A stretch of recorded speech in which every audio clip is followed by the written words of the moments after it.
మోడీ మీద గత 10 ఏళ్లలో విపరీతమైన ద్వేషం పెంచుకున్నటువంటి వాళ్ళకి కాస్త మానసిక సంతృప్తి మొన్న వచ్చినటువంటి సీట్లు తగ్గటం, ఇప్పుడు వేరే వాళ్ళ మీద ఆధారపడటం అన్నటువంటిది.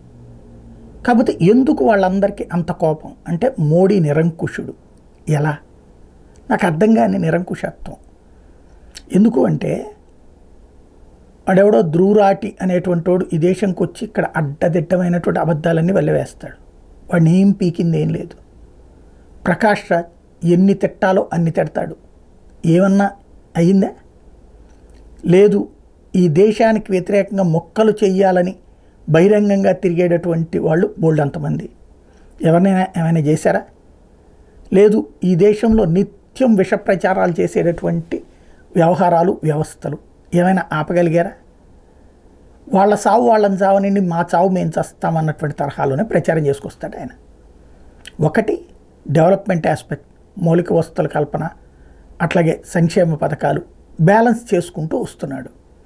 అలాగే సైద్ధాంతిక అంశాలు సిస్టమేటిక్ అంటే దశాబ్దాలుగా పేరుకుపోయినటువంటి చట్టాల మార్పు నుంచి వ్యవస్థల మార్పు దాకా చేసుకొచ్చాడు.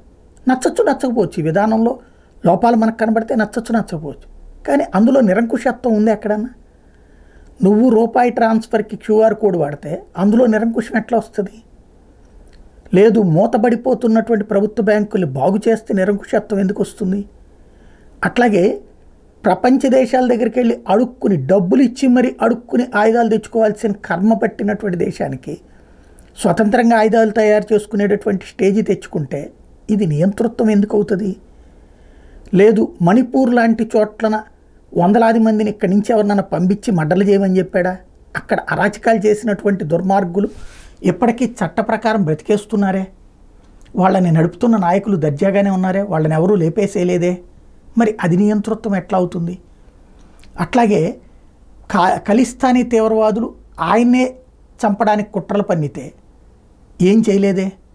లేదు. ఆయన్నే చంపడానికి మావోయిస్టులు కుట్ర పన్నితే ఆ లీడర్లకు సంబంధించినటువంటి అంశాల్లో చట్టపరంగా చర్యలు తీసుకోవడానికి ప్రయత్నించారు. లీగల్గా వాళ్ళు సంరక్షించబడి బయటకు వచ్చేసారు, కానీ వాళ్ళని ఏం వేసేయలేదే. బేసిక్గా నియంత అనే పదం నాకు తెలిసి అవతల మనకు వ్యతిరేకంగా ఉన్నోడిని బతకనీయకపోవడం, అట్లుందా? అదే సందేహం.